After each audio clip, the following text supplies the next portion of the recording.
សួស្តីបងប្អូនថ្នាក់ទី12ទាំងអស់គ្នាថ្ងៃប្រឡងបាក់ឌុបកាន់តែគៀកមកដល់ហើយអញ្ចឹងនៅក្នុងវីដេអូមួយនេះអ្នកគ្រូនឹងធ្វើការបង្ហាញពួកយើងនៅលំហាត់មួយដែលអ្នកគ្រូដកស្រង់ចេញពីបាក់ឌុបឆ្នាំ2012និង2013ក្នុងលំហាត់ហ្នឹងគឺចេញពីឆ្នាំចាប់គ្នាគឺបាន20បន្ទុកដូចគ្នាចឹងនៅក្នុងប្រធានលំហាត់គេដាក់ថា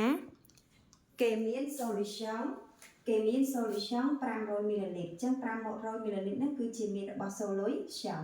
ដែលក្នុងនោះមាន acid fluoritric រូបមន្តរបស់វាគឺ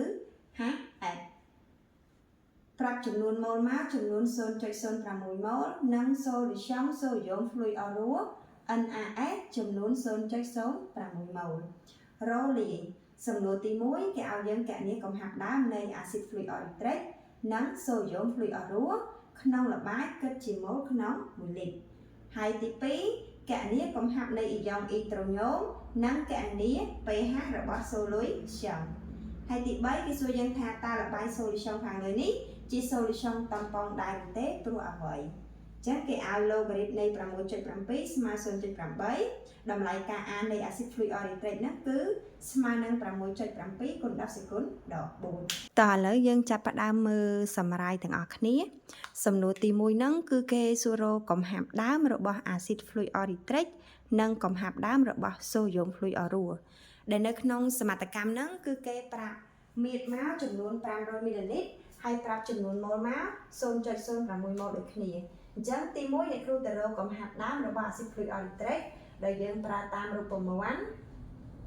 កំហាប់ដើមនៃ acid fluoritric នេះវាស្មើនឹងចំនួនម៉ូលដើមនៃ acid fluoritric ចែកនឹងមាត្រដែលចំនួនម៉ូលដើមរបស់ acid fluoritric នេះគឺគេឲ្យមក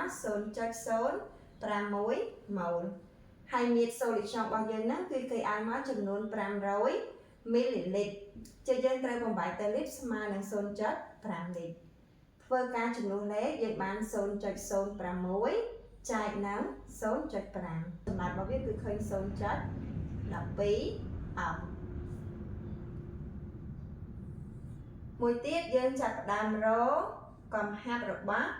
sodium fluorua ដើមអញ្ចឹងយើងប្រើតាមរូបមន្តដូចគ្នាតាមរូបមន្តកំហាប់របស់ sodium fluorua ដើមនេះវាត្រូវស្មើនឹងចំនួនម៉ូលដើមរបស់ sodium fluorua ចែកនឹងមាត្រអញ្ចឹងចំនួនម៉ូលហ្នឹងគឺគេឲ្យយើងមកចំនួនម៉ូលរបស់ sodium fluorua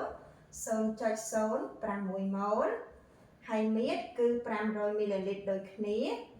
យើងបំបែកទៅលីត្រគឺស្មើនឹង 0.5 លីត្រចឹងយើងចំនួនលេខមកបាន 0.06 ចែកជាមួយនឹង 0.5 ចម្លើយរបស់យើងគឺកំហាប់ដើមរបស់វាដូចគ្នាគឺ 0.12 ម៉ូលក្នុង1លីត្រ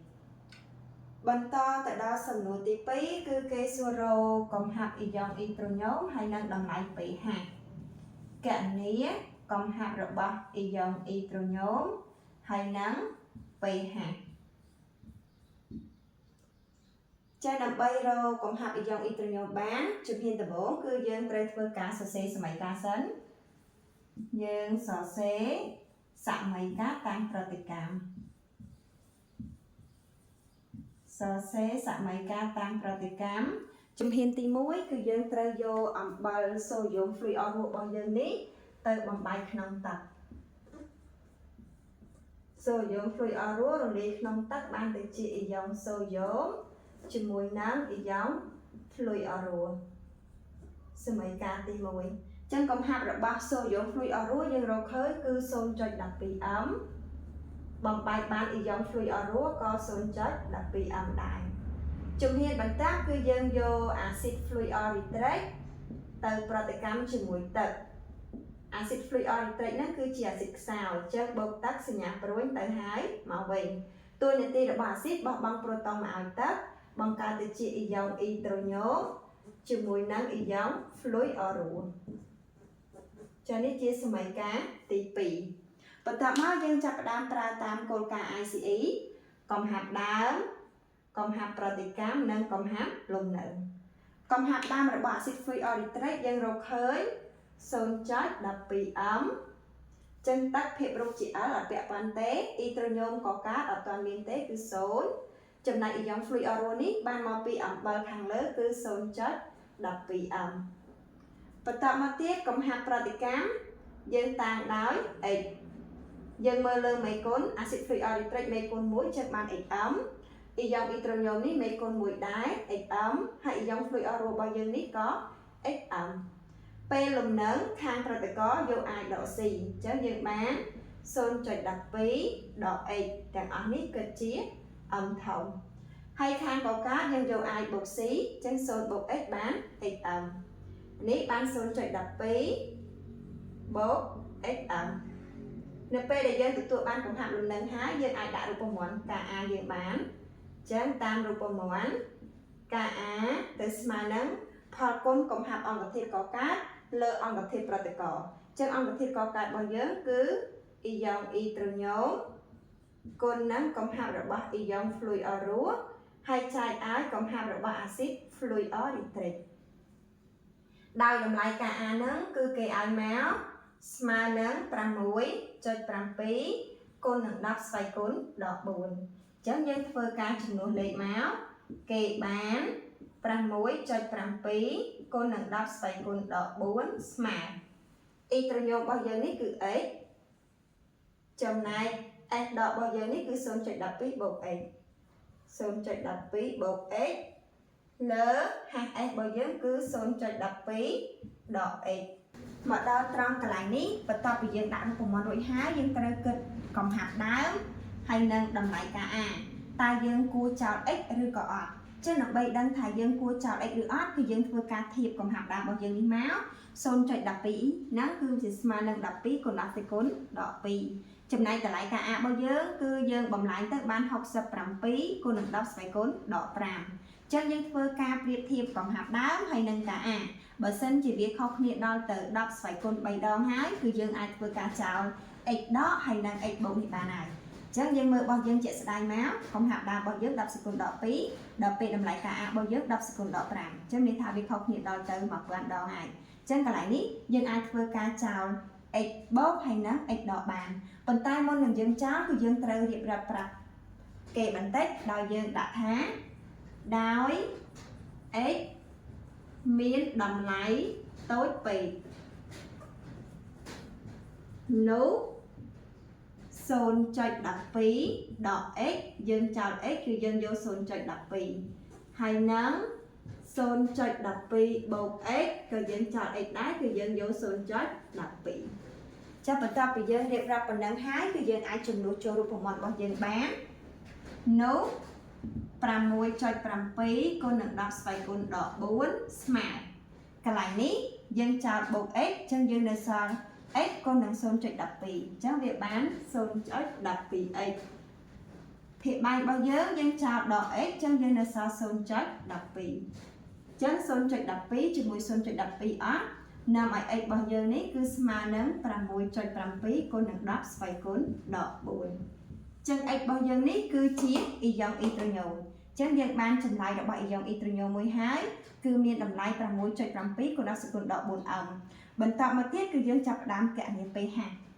ចឹងយើងរក pH ចឹងយើងប្រើតាមរូបមន្ត pH ស្មើនឹងដក logarit នៃកំហាប់របស់ ion hydronium ដែលកំហាប់ ion hydronium នេះយើងរកឃើញគឺ 6.7 គុណនឹង10ស្វ័យគុណដក 4 ចឹងនៅក្នុងប្រធាន logarit 6.7 គេឲ្យមកគឺ 0.8 ចឹងយើងបានដក 0.8 ដក logarit នៃ10សេគុណដក 4 គឺស្មើនឹងបូក 4 ចឹងចម្លើយរបស់យើងគឺឃើញ 3.2 ដូចនេះកំហាប់ ion hydronium ស្មើនឹង 6.7 គុណនឹង10ស្វ័យគុណដក 4 អំហើយនឹង pH របស់យើងនេះគឺស្មើនឹង 3.2 សំណួរទី3គឺសួរថា